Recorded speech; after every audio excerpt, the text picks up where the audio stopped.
Oke, Assalamualaikum warahmatullahi wabarakatuh. Untuk kelas 7A, B, dan C tadi pagi kita sudah tatap muka ya. Tapi di Google Classroom Ibu belum memberikan penjelasan tentang materi yang tadi pagi Ibu jelaskan pada saat tatap muka untuk anak-anak yang belum kebagian giliran tatap muka ya. Jadi tadi pagi yang kita bahas adalah menaksir hasil perkalian dan pembagian bulat.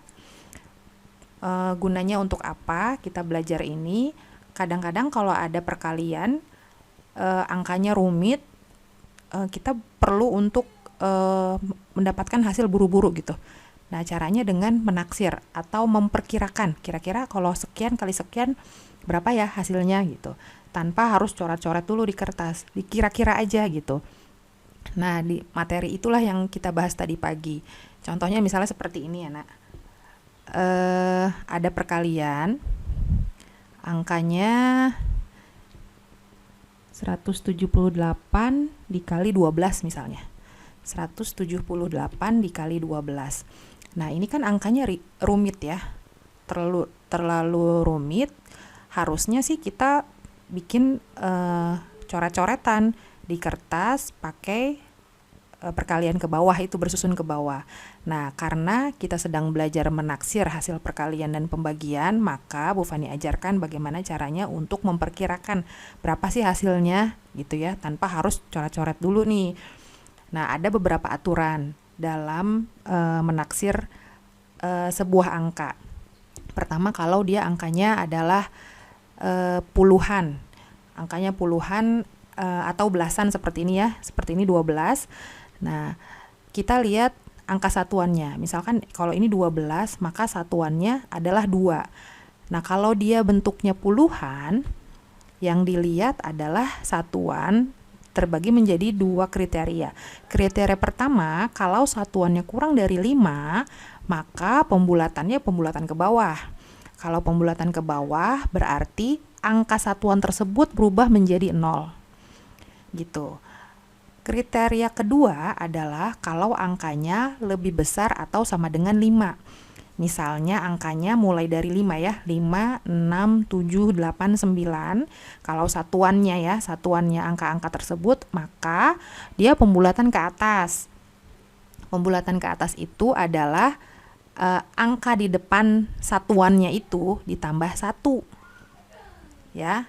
Contohnya ini tadi 12. 12 ini angka satuannya adalah 2. Karena dia kurang dari 5, maka pembulatannya menjadi pembulatan ke bawah. Hasilnya adalah 10. Gitu. Jadi dia angka 2-nya ini jadi 0. Gitu ya. Atau contoh yang lain misalnya 53 misalnya. 53 ini satuannya adalah 3. 3 itu kurang dari 5, maka hasil pembulatannya dia menjadi pembulatan ke bawah, maka hasilnya adalah 50. Gitu. Contoh lain 48 misalnya. 48 satuannya adalah angka 8. Angka 8 kriterianya adalah pembulatan ke atas karena lebih besar daripada 5. Nah, kalau lebih besar daripada 5, maka angka di depannya nih si 4 ini nambah 1. Jadi hasilnya 50 gitu. Ya, nambah 1 jadi 50. Contoh lagi nih, misalnya 35 deh, 35. 35 ini satuannya adalah 5. 5 itu termasuk yang pembulatan ke atas. Ya. Kalau dia pembulatan ke atas, maka angka di depannya tambah 1. Jadi hasilnya adalah 40. Gitu. Paham ya? Sampai sini paham ya? Nanti setelah dibulatkan atau setelah kita taksir satu persatu, baru kita kalikan hasilnya. Itu. Ini untuk puluhan. Sekarang untuk ratusan. Kalau ratusan bagaimana? Angka ratusan itu contohnya kayak 178 ini. 178. 178. Yang dilihat bukan satuan, tapi angka puluhannya nih, angka puluhannya. Sama caranya kayak tadi, kalau lebih dari 5 maka pembulatan ke atas, lebih atau sama dengan 5 ya. Maka dia pembulatan ke atas, tapi kalau kurang dari 5 dia pembulatannya ke bawah.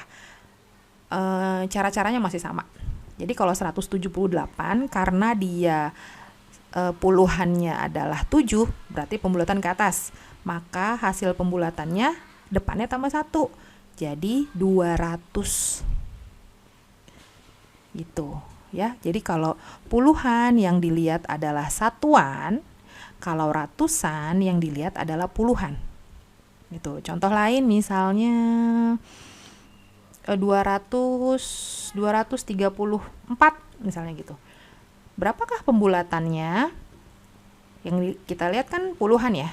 Puluhannya 3. Berarti pembulatannya ke bawah. Kalau pembulatan ke bawah ya angka di belakangnya ini jadi 0 semua. Jadi 200. Gitu. Atau satu lagi contoh. 150 angka puluhannya 5. 5 berarti pembulatan ke atas.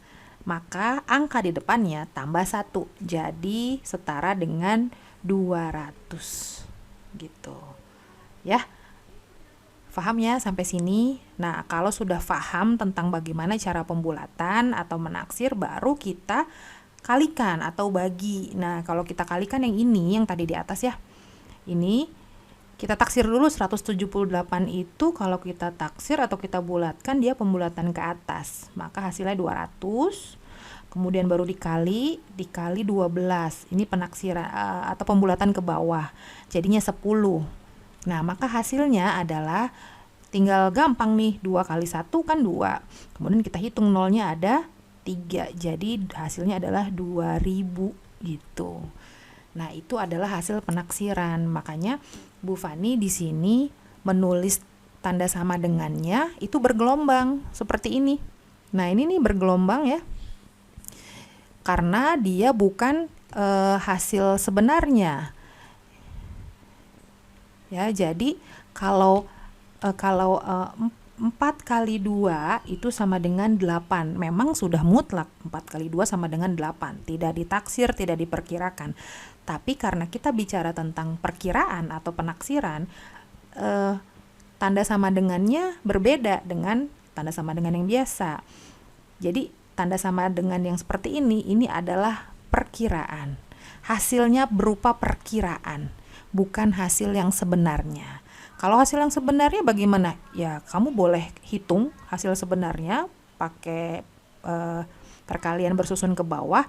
Nah, kalau udah dapat angkanya, itu kamu boleh pakai tanda sama dengan yang biasa. Tapi kalau penaksiran, kamu harus pakai tanda sama dengan yang bergelombang seperti ini. Gitu. Sampai sini paham ya? Oke. Sekarang Bu Fani jelaskan lagi tentang satu contoh soal lagi ya, tentang pembagian. Nah, ada soal seperti ini, 1235 dibagi 179. Nah, kita lihat nih. Sekarang ini angkanya ribuan. Kalau angkanya ribuan, berarti yang kita lihat itu ratusannya. Ratusannya sebagai penentu apakah pembulatan ke atas atau pembulatan ke bawah. Caranya masih sama ya. Angka 2 itu adalah kurang dari 5. Maka dia pakai pembulatan ke bawah. Jadi hasil dari 1235, hasil dari penaksirannya ini tandanya bukan gini ya. Harusnya dia tadi yang Ibu Fani jelaskan bergelombang. Oke, bentar ya. Dibenerin dulu. Nah, jadi 1235 itu hasil taksirannya adalah 1000 dibagi 179. 179 kita lihat dia berupa ratusan. Kalau ratusan maka yang menjadi penentu adalah si puluhan. 7 itu adalah angka yang kurang lebih dari 5. Maka dia pembulatan ke atas. Kalau pembulatan ke atas, angka di depannya tambah 1. Jadi di sini 200. 200 ya udah, tinggal kita bagi aja. Nolnya dicoret, ada 2. Terus 10 bagi 2. 10 bagi 2 hasilnya 5. Selesai deh. Gitu. Jadi gampang ya. Sekarang kalian bisa mengerjakan tugas yang ada di GCR dari Bu Fani tadi pagi. Silakan dikerjakan, kemudian diupload seperti biasa, diberi nama. Tidak ada limit waktu, tapi jangan ditunda-tunda ya. Demikian, semoga kalian paham. Ibu akhiri, wassalamualaikum warahmatullahi wabarakatuh.